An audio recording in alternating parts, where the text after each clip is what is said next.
بلندیاں نصیب ہوتی ہیں اللہ کا علم رسول اللہ کے ذریعے، اللہ کی معرفت رسول اللہ کے ذریعے، اللہ کی پہچان رسول اللہ کے ذریعے۔ عزیز دوستو، اللہ کی نالج انسان کو ملتی ہے تو بیچ میں رسول اللہ کا رکھنا ضروری ہے۔ یہی اہل سنت و جماعت ہے۔ کچھ لوگ ڈائریکٹ والے ہیں، کچھ لوگ یہ کہتے ہیں ہم ڈائریکٹ والے نہیں، جو کچھ بھی ہم لیں گے انڈائریکٹ لیں گے، رسول اللہ کے ہاتھوں سے لیں گے۔ عزیز دوستو، بس یہی جھگڑا ہے، جو ڈائریکٹ جانے کی کوشش کرتے ہیں قیامت کا کوئی کچھ نہیں ملا کرتا، اور جو مصطفیٰ کے دربار میں پہنچ جایا کرتے ہیں رسول اللہ کی جھولیاں بھر دیا کرتے ہیں۔ عزیز دوستو، رسول اللہ کون ہے؟ اللہ کے خزانوں کے لٹانے والے کو رسول اللہ کہتے ہیں۔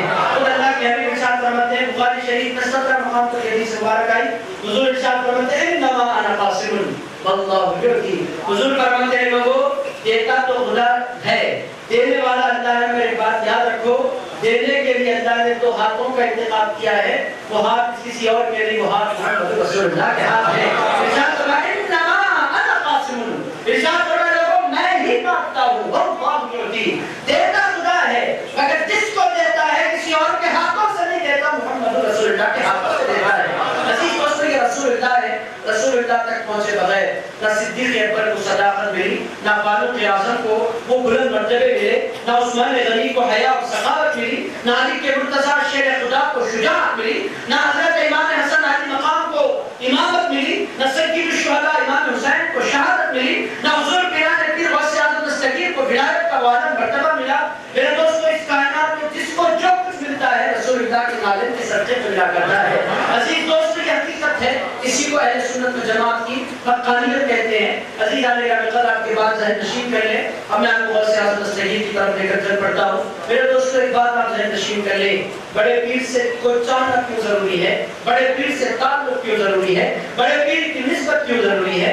عزیز دوستو، جس طرح اللہ تک پہنچنے کے لیے رسول اللہ کا ذریعہ اور رسول اللہ کا وسیلہ ضروری ہے، اسی طرح رسول اللہ تک پہنچنے کے لیے غوث اعظم کا دستگیر کا ذریعہ ضروری ہے۔ عزیز دوستو، اللہ تک پہنچانا کام رسول اللہ کا ہے، اور رسول اللہ تک پہنچانا کام غوث اعظم دستگیر کا ہے۔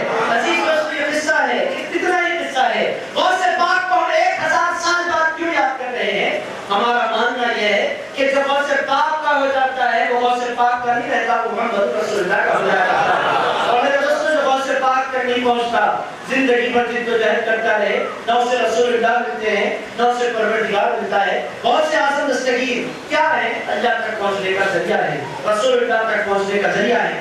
آپ بولیں گے ایسا کیسے ہو سکتا ہے؟ ایک آسان سی مثال پیش کرتا ہوں، بات آپ کے ذہن میں بیٹھ جائے گی، پھر میں غوث پاک کی چند شانیں آپ کی خدمت میں عرض کرتا ہوں۔ عزیز دوستو، ابھی تازہ حاضری کے بعد حضرت ڈاکٹر عزت الدین جنیدی صاحب مدرس علی لوٹے ہیں ایران کے حضرت بایزید بستانی رضی اللہ تعالیٰ عنہ، سلطان العارفین جن کو کہتے ہیں، ایران میں آپ کا مزار مبارک ہے۔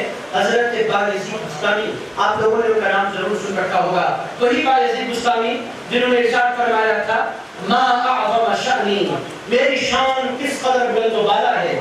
لوگ ان کے پاس آئے، لوگوں نے کہا آپ یہ کیا کہتے ہیں؟ آپ کہتے ہیں میری شان سب سے بلند و بالا ہے، آپ اس طرح کیوں کہتے ہیں؟ حضرت بایزید بستانی نے کہا میں نے کہا، لوگوں نے کہا اللہ تعالیٰ کا ذکر چل رہا تھا، اللہ اللہ اللہ، آپ بھی اللہ کا ذکر کر رہے تھے، ہم بھی اللہ کا ذکر کر رہے تھے، اچانک آپ نے اللہ کا ذکر چھوڑ کر ارشاد فرمایا ما اعظم شأنی، لوگوں میری شان کس قدر بلند ہے، اور آپ نے ایک مرتبہ نہیں فرمایا، ایسا سینکڑوں مرتبہ آپ نے فرمایا ہے۔ پھر اس کے بعد آپ کچھ دیر کے لیے رکے، پھر اللہ کے ذکر کی طرف آئے۔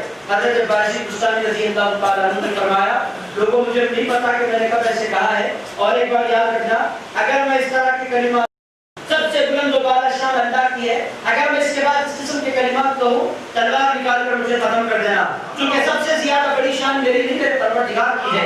نیکسٹ ٹائم میں اگر کچھ کہوں ایسا پھر میری جان دے دینا۔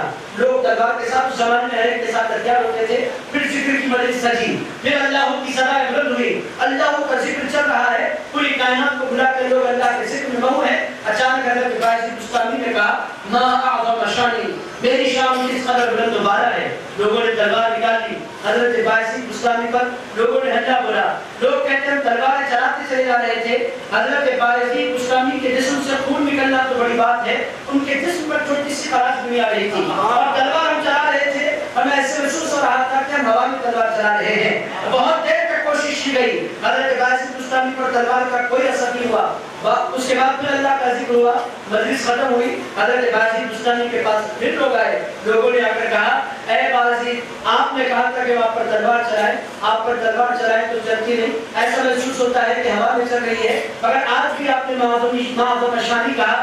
حضرت باسط بستانی نے کہا نادانو وہ زبان بایزید کی ہوا کرتی ہے، کلام پروردگار کا ہوا کرتا ہے۔ عزیز دوستو یہ ہے ایک فیکٹ۔ حضرت باسط بستانی کو سلطان العارفین کہا جاتا ہے۔ میں پہلی بات آپ کی خدمت پیش کروں، اور سے بات کون کیوں چاہتے ہیں؟ ہمارا ماننا یہ ہے کہ جن مقامات پر زندگی بھر کی عبادتیں ہمیں نہیں پہنچا سکتی، بابا سے اعظم دستگیر کی ایک نگاہ پہنچا دیا کرتی ہے۔ میرے دوستو بڑے پیر سے محبتوں کا وجہ کیا ہے اور صفات کا کمال کیا ہے؟ ان کا ایک ہاتھ مریدوں کے ہاتھ میں ہوتا ہے، دوسرا ہاتھ محمد رسول اللہ کے ہاتھ میں ہوتا ہے۔ عزیز دوستو ان کا کمال کیا ہے؟ وہ رابطہ ہے امت کے درمیان اور رسول اللہ کے درمیان۔ عزیز دوستو ان کی شان کیا ہے؟ ان کا مرتبہ کیا ہے؟ ان کی عظمت کیا ہے؟ میرے دوستو بڑے پیر، دنیا کے جتنے پیر ہیں، سارے کے سارے پیر جب لوگوں کو مرید کرتے ہیں تو ان کے ہاتھ میں اپنا ہاتھ دیتے ہیں۔ یہی دنیا کا اصول ہے کہ پیر اپنے مرید کے ہاتھ میں ہاتھ دیتا ہے۔ غوث پاک کا کمال کیا ہے؟ دنیا کے اولیاء ان کے ہاتھ میں ہاتھ نہیں دیتے، ان کے قدم کو اپنی گردنوں پر لے جا کرتے ہیں۔ میرے دوستو ان کی شان کو، ان کے مرتبے کا اندازہ لگائیں، ان سے تعلق جوڑنے کا ولیوں کے پاس ذریعہ کیا؟ اللہ نے نظام یہ نہیں بنایا کہ لوگ آؤ غوث پاک کے ہاتھ میں ہاتھ دو۔ اللہ فرماتا ہے ولی بننا چاہتے ہو؟ ہاں مولا ولی بننا چاہتے ہیں۔ فرماتا ہے آؤ اپنی گردن میرے محبوب کے قدموں میں رکھ دو۔ اگر انہوں نے اپنا پیر اٹھا کر تمہاری گردن پر رکھ دیا، عام بندوں سے نکال کر اللہ تمہیں اپنے دوستوں میں شامل فرما لے گا۔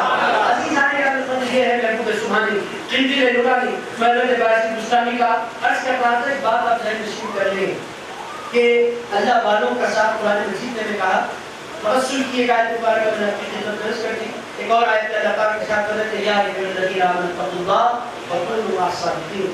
اللہ فرماتا ہے لوگوں اللہ سے ڈرو، سچوں کے ساتھ ہو جاؤ۔ میں آپ سے پوچھتا ہوں سچوں کے ساتھ کی ضرورت کیا ہے؟ یہ اللہ سے ڈرو کافی ہے، ایمان ہے، تقویٰ ہے، پھر یہ سچوں کا ساتھ کیوں ضروری ہے؟ میرے دوستو حقیقت یہ ہے کہ سچوں کا ساتھ ہی انسان کو منزل مقصود پر پہنچایا کرتا ہے۔ عزیز عالی قدر کمال نصیب ہوتا ہے سچوں کی خدمت سے، سچوں کے ساتھ گزارنے سے، سچوں کا ادب رکھنے سے۔ عزیز دوستو یہی سنیت کی پہچان کی ہے۔ اہل سنت کا جماعت اور دیگر جماعتوں میں فرق کیا ہے؟ دیگر جماعتوں میں عبادت ہے، دیگر جماعتوں